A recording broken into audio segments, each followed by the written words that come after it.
कि जो अपराधी तत्व के लोग हैं उस पर कार्रवाई करें। धनबाद मधुबन थाना क्षेत्र के हिल टॉप आउटसोर्सिंग चारदीवारी निर्माण विवाद मामले में मंगलवार को धनबाद सांसद सीपी चौधरी ने उपायुक्त माधवी मिश्रा से मुलाकात कर रैयतों की समस्याओं के समाधान और बीसीसीएल प्रबंधन के खिलाफ कार्रवाई की मांग की। सांसद चौधरी ने घटना को दुर्भाग्यपूर्ण बताया और कहा कि बीसीसीएल और हिल टॉप आउटसोर्सिंग प्रबंधन के असंवेदनशील रवैये के कारण ये हिंसक घटना हुई।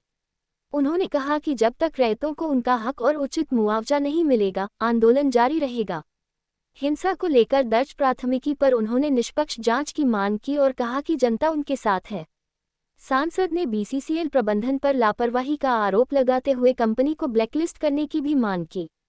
गौरतलब है कि 9 जनवरी को चारदीवारी निर्माण को लेकर 2 गुटों में झड़प हुई थी, जिसमें सांसद के कार्यालय में आगजनी हुई और बाघमारा डीएसपी घायल हो गए थे। पुलिस ने अब तक 120 नामजद अभियुक्तों में से 19 को गिरफ्तार कर लिया है। सांसद चौधरी ने साफ किया कि रैयतों को उनका अधिकार मिलने तक क्षेत्र में काम नहीं होने दिया जाएगा। उन्होंने बीसीसीएल प्रबंधन को चेतावनी दी कि अगर उनकी मांगें पूरी नहीं हुई तो आंदोलन तेज होगा।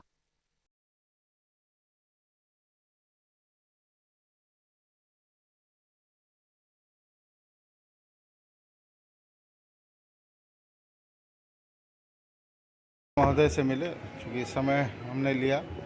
कुछ अपने लोकसभा क्षेत्र के कुछ ऐसे मुद्दे हैं और ख़ास करके जो अभी हाल में ही जिस प्रकार से एरिया 3 में हिलटॉप कंपनी के द्वारा जिस प्रकार वहाँ के ग्रामीणों के साथ जो गोलीबारी हुआ और जो विशेष गुंडा लोग जो ग्रामीणों को दबाकर, डराकर, धमकाकर जो बाउंड्री वाल किया जा रहा था, जिससे ग्रामीण आक्रोशित होकर इस तरह का मुठभेड़ हुआ।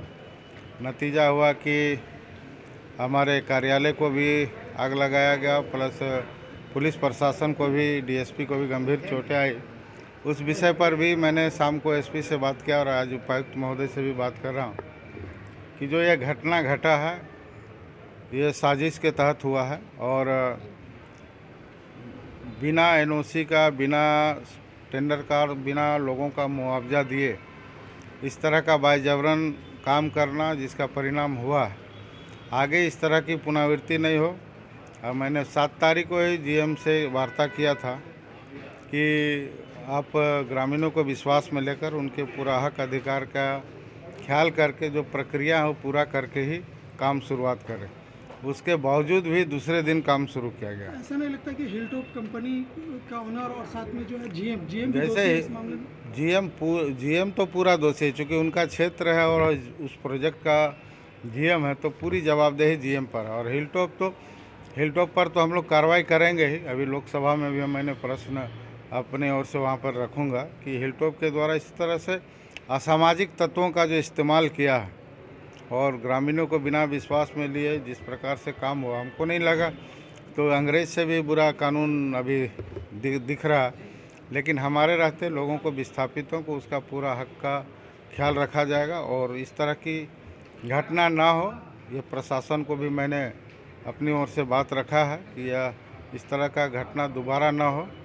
यदि लोगों को इस तरह से दबाया जाएगा, धमकाया जाएगा, तो अब यह चीज़ हम बर्दाश्त नहीं करेंगे। हम लोगों के साथ रहेंगे, पब्लिक और जो विस्थापित है उसके साथ हम हमेशा। साजिश की बात करें तो आपका इशारा किसके तरफ है? कौन साजिश करता है? देखिए, वो हिलटॉप कंपनी जो है जिस प्रकार से काम बिना डिमार्केशन का, हम तो मैंने डीसी से भी पूछा उपाय कि भाई आप जो सीमांकन हुआ, बिना सीमांकन का, बिना डिमार्केशन का, बिना जिला प्रशासन का कोई भी अधिकारी को कोई जानकारी नहीं और यह काम शुरू होना मतलब कहीं से अनुचित है और इस पर कार्रवाई होगा। आप देखिएगा। क्या बताइए आपको?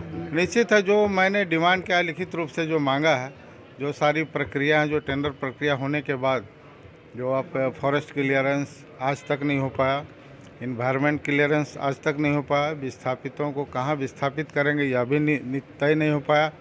आप उसके बाद काम शुरू करना, ये कहीं से अनुचित है। हमको इससे कोई जनता के लिए हमको जेल भी जाना पड़ेगा तो हम जाएंगे।